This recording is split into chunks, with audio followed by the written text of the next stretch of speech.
दोस्तों, ऋषि, सुंदर, कमला, सत्या, ये सब आम भारतीय नाम हैं। लेकिन आज ये नाम अंतर्राष्ट्रीय मंच पर छाए हुए हैं। ऋषि सुनक ब्रिटेन के प्राइम मिनिस्टर हैं। सुंदर पिचाई गूगल के सीईओ हैं। सत्या नाडेला माइक्रोसॉफ्ट चला रहे हैं। कमला हैरिस अमेरिका की वाइस प्रेसिडेंट है। आज पूरी दुनिया में पीआईओस यानी पर्सन ऑफ इंडियन ओरिजिन और एनआरआईज यानी नॉन रेसिडेंस इंडियंस का डंका बज रहा है। नमस्कार दोस्तों, मैं अजय अजमेरा अजमेरा फैशन सूरत से एक बार फिर से आप सभी का स्वागत करता हूं आपके अपने यूट्यूब चैनल अजमेरा फैशन में। दोस्तों, मुझे याद है, ज्यादा नहीं, कुछ एक दशक पहले की बात है। विदेशियों की नजर में भारतीयों की छवि एक गरीब और पिछड़े हुए देश के रूप में होती थी। इंटरनेशनल मीडिया में हमें लैंड ऑफ स्नेक चार्म्स यानी सपेरों का देश बताया जाता था। लेकिन thanks to NRIs and their tremendous success की आज भारत को land of geeks and computer experts के रूप में जाना जाता है। एनआरआई देश की एक मजबूत कड़ी है और भारत की प्रगति में उनका योगदान बहुत बड़ा है। इसलिए हम हर साल 9 जनवरी को देश के विकास में प्रवासी भारतीय और भारतवंशियों के योगदान को रेखांकित करने के लिए प्रवासी भारतीय दिवस एनआरआई डे मनाते हैं। आप सभी को इस दिन की बहुत बहुत शुभकामनाएं। दोस्तों, 9 जनवरी को एनआरआई डे चुनने के पीछे भी एक दिलचस्प किस्सा है। अगर मैं पूछूं कि अपने समय में भारत का सबसे प्रसिद्ध एनआरआई कौन रहा है, तो शायद आप सोच में पड़ जाएं दोस्तों। वो कोई और नहीं, हमारे राष्ट्रपिता महात्मा गांधी हैं।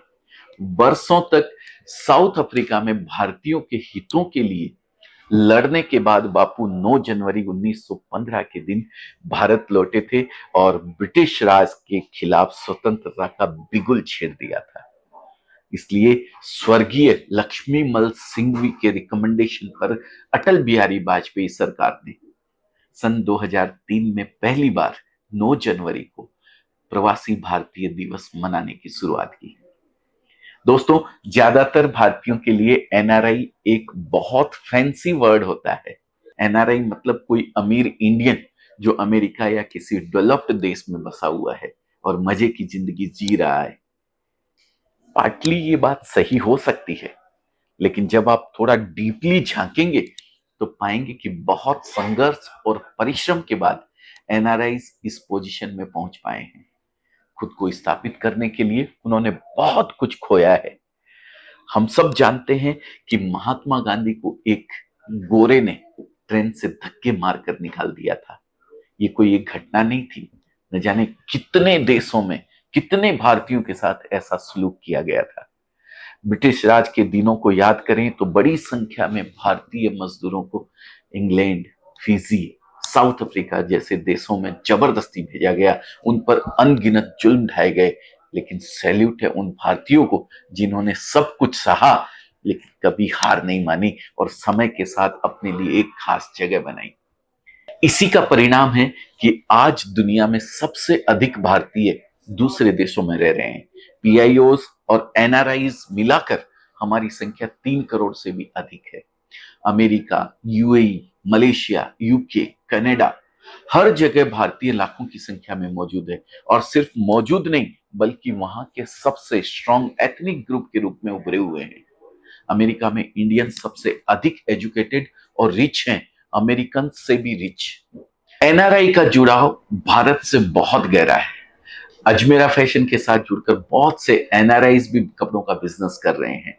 ऐसी एक सज्जन से मेरी मुलाकात लंदन में हुई थी। उनकी एक बात मेरा दिल छू गई। उनका कहना था, इंडिया मेरे लिए मैटर करता है और मैं चाहूंगा कि मैं इंडिया के लिए मैटर करूं। दोस्तों, एनआरआईज भारत की इकोनॉमी के लिए किसी वरदान से कम नहीं। आपको जानकर आश्चर्य होगा कि विदेशों में रह रहे भारतीय हर साल करीब 90 बिलियन डॉलर भारत में भेजते हैं, जो इस साल 100 बिलियन डॉलर को पार कर जाएगा। जबकि दूसरे नंबर पर चाइना अपने देश में करीब 70 बिलियन डॉलर भेजता है। इस बड़े कंट्रीब्यूशन को देखते हुए कई बार एनआरआई का मतलब नेशनल रिजर्व ऑफ इंडिया भी कहा जाता है।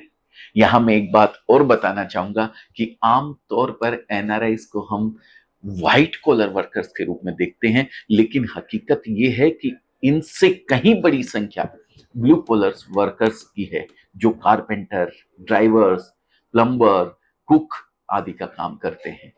ये अपना परिवार छोड़कर विदेशों में कमाने जाते हैं और अच्छा खासा पैसा भारत में वापस भेजते हैं। दोस्तों, एक समय था जब भारत के टैलेंट विदेश जाने पर लोग नाराज होते थे और इसे ब्रेन ड्रेन के रूप में परिभाषित किया जाता था, लेकिन आज हम रिवर्स ब्रेन ड्रेन की बात करते हैं।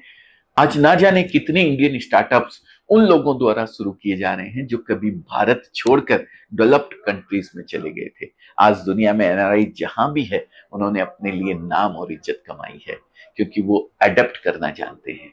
विदेश में रहकर वे भारत के लिए तो बन पड़ता है, वो करते ही हैं, लेकिन उन देशों के लिए भी उनका योगदान बहुत बड़ा होता है। शायद आपको जानकर आश्चर्य होगा कि लंदन के अंदर 3,500 से अधिक इंडियन रेस्टोरेंट्स हैं। इतने रेस्टोरेंट शायद दिल्ली और मुंबई में भी नहीं है। ये रेस्टोरेंट्स हर साल 3 से 4 बिलियन डॉलर का रेवेन्यू जनरेट करते हैं। इतने ब्रिटिशर्स को रोजगार देते हैं जितना कि वहां की बड़ी बड़ी कंपनियां भी नहीं दे पाती हैं। दोस्तों, एनआरआई का इंडियन इकोनॉमी में कंट्रीब्यूशन अनक्वेश्चनेबल है, लेकिन इसके अलावा एक और महत्वपूर्ण चीज है जो एनआरआई की बदौलत संभव हो पाई है, और वो है भारत का एक ग्लोबल सॉफ्ट पावर के रूप में उदय होना। आज पूरी दुनिया बॉलीवुड के गानों से लेकर योग के आसनों तक को अपना रही है, और उसके पीछे एनआरआई का बहुत बड़ा रोल रहा है। दोस्तों, वे हमारे ब्रांड एम्बेसडर हैं। उनकी बदौलत इंडियनेस आज एक ग्लोबल फिनोनिमा बन रहा है। आज विदेशी जोड़े भारत में आकर शादी रचा रहे हैं। इंटरनेशनल ब्रांड्स भारत में आकर अपने प्रोडक्ट्स लॉन्च कर रहे हैं। आज अंतर्राष्ट्रीय मंच पर भारत का ओहदा इतना बड़ा हो चुका है कि हर कोई उसे सम्मान की नजर से देख रहा है, और ये सब संभव होने में एनआरआई का बहुत बड़ा योगदान है। आज प्रवासी भारतीय दिवस के दिन मैं सभी प्रवासी भारतीयों को हृदय से धन्यवाद देता हूं, और भारत के विकास में उनके अद्वितीय योगदान के लिए उन्हें सैल्यूट करता हूं। जय हिंद, जय भारत।